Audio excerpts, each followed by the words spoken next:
Can you tell us a little bit about the Brigidine Asylum Seeker Project and your involvement in that? Well, first of all, I'm a Brigidine sister and spent most of my life in education and teaching and other things related to education in schools.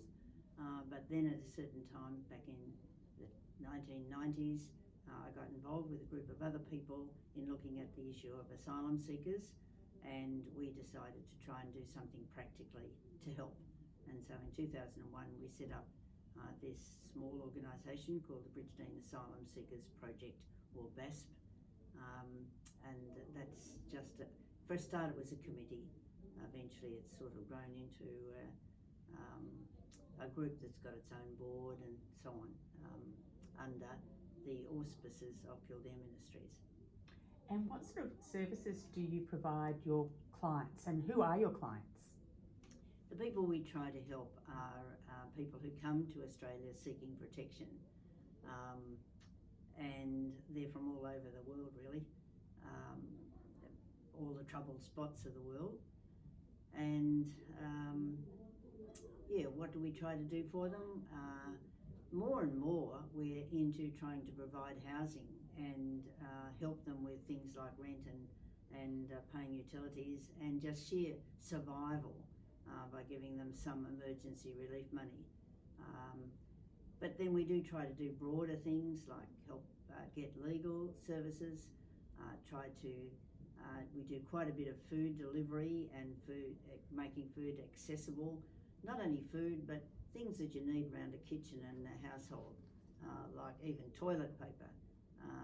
If you haven't got any money, you can't get simple things like that. So we provide a lot of practical assistance, and probably as important as all of that, we try to link people up with friends and help them to get friends. And so we ask volunteers to visit people, take them out sometimes, talk to them, teach them English if they can, all that sort of practical help. Why do these people come to you and perhaps not other organisations that have perhaps government funding? Well, first of all, there's no one much that they can go to for, consistent sort of help.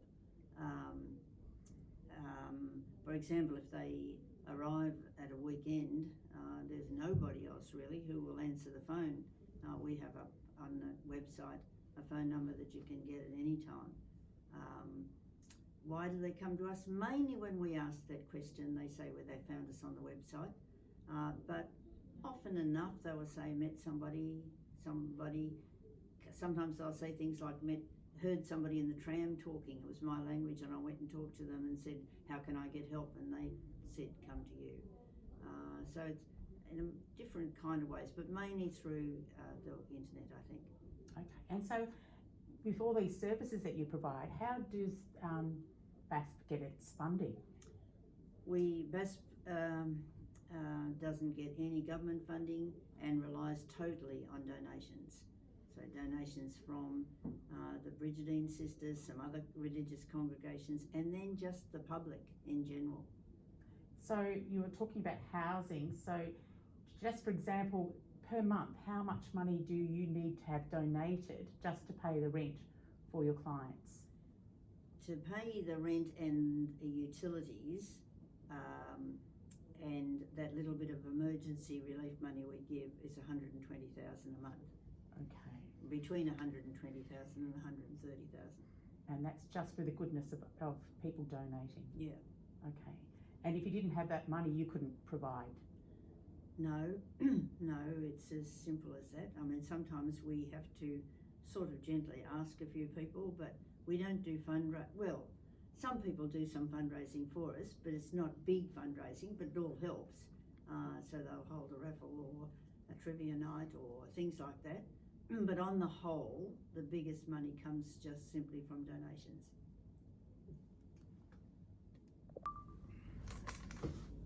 There'd be a lot of people watching today who are wondering, look, this is all a really challenging and heart-wrenching situation, but what can I do?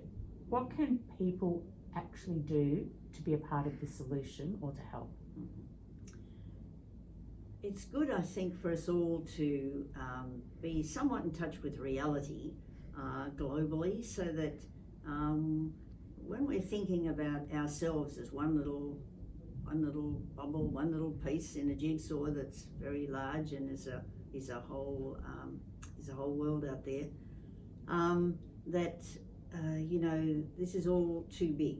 We can think about the 140 million people who are displaced from their homes and think, well, what could we do with all of those? And if we all think that, well, we just go into inertia and don't do anything because we feel we can't solve it all, so we don't do anything.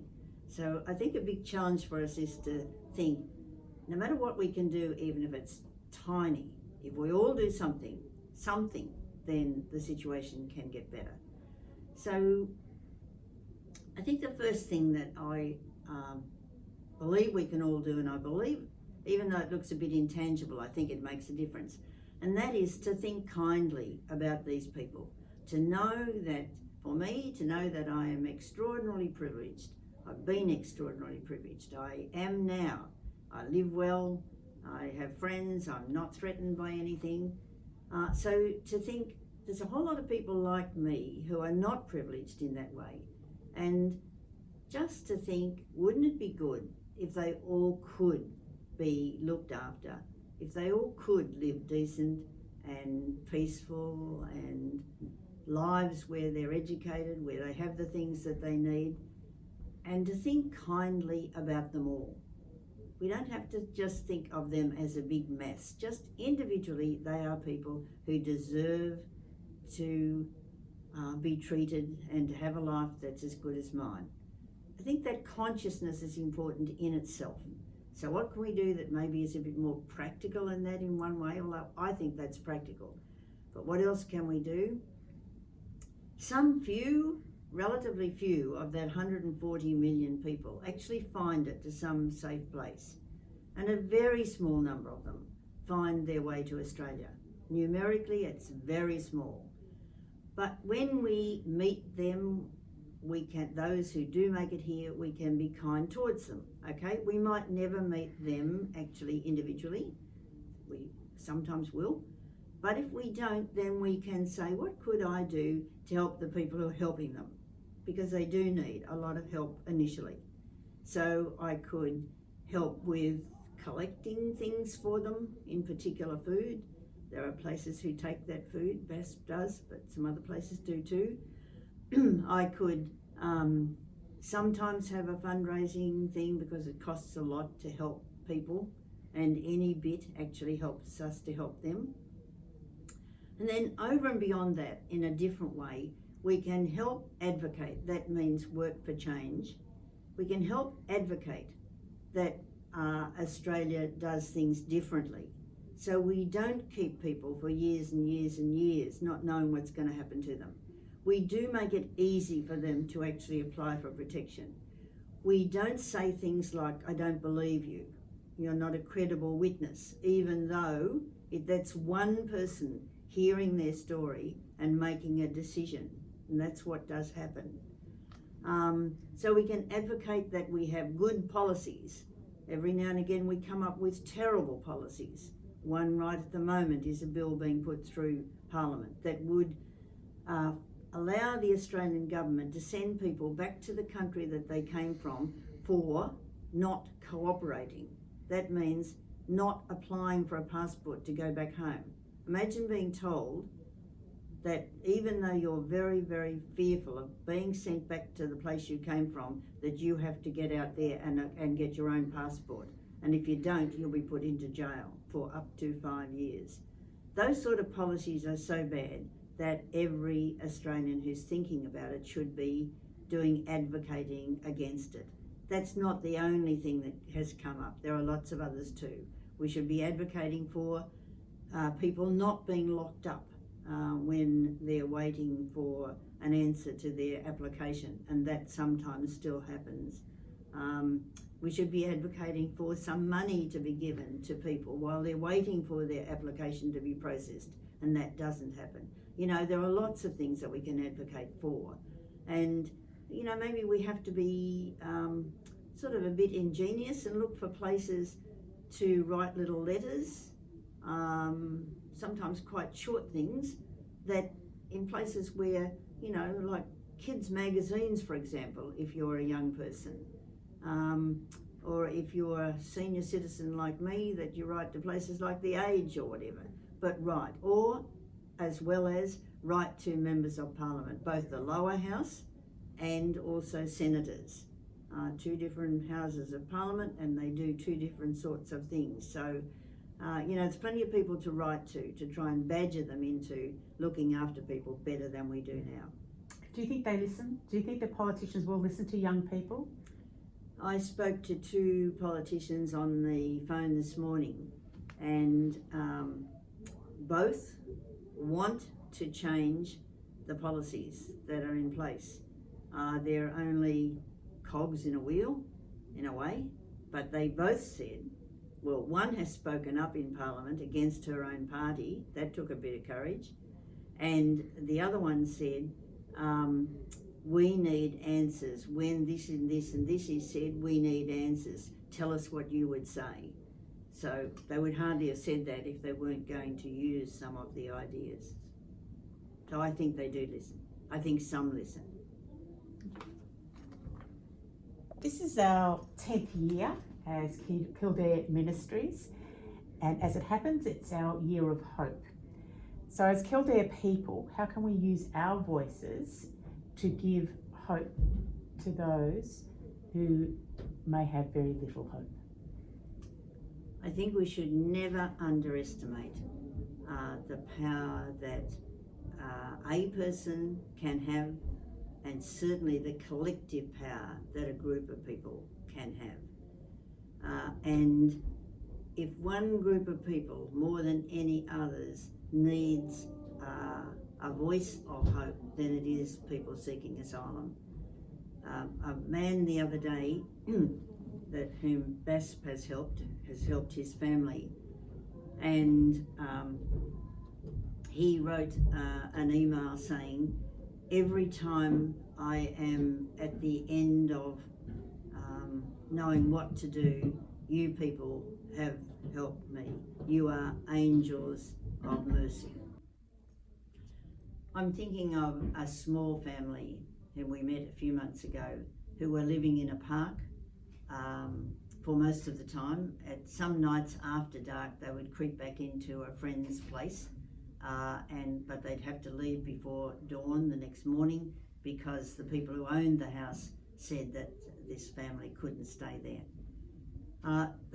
We had no house for them, but we managed to pay for a room in a house, and bit by bit, the children have gone to school.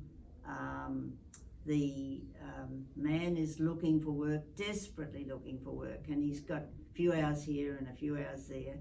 And he wrote an email the other day saying, you people have saved me and my family. We, every time we're at the end of thinking there's no hope now, you have come up with something.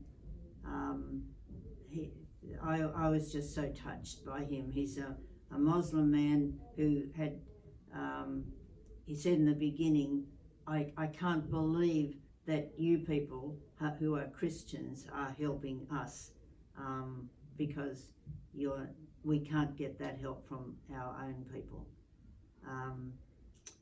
Yeah, we can give people hope. We can't solve all of their problems, but every time that we manage to help them over the next hurdle, they've got hope that maybe they themselves can tackle the next hurdle too, or if it's desperate, that we'll help again. So it's just so important that if we say we believe in certain values, we believe in Jesus, Christians are people who believe in Jesus, that if we believe in Jesus, we do some of the things that sort of makes us do. Jesus fed people, included people, looked after them, wouldn't accept racism, all those sorts of things that we can do in our treatment of asylum seekers.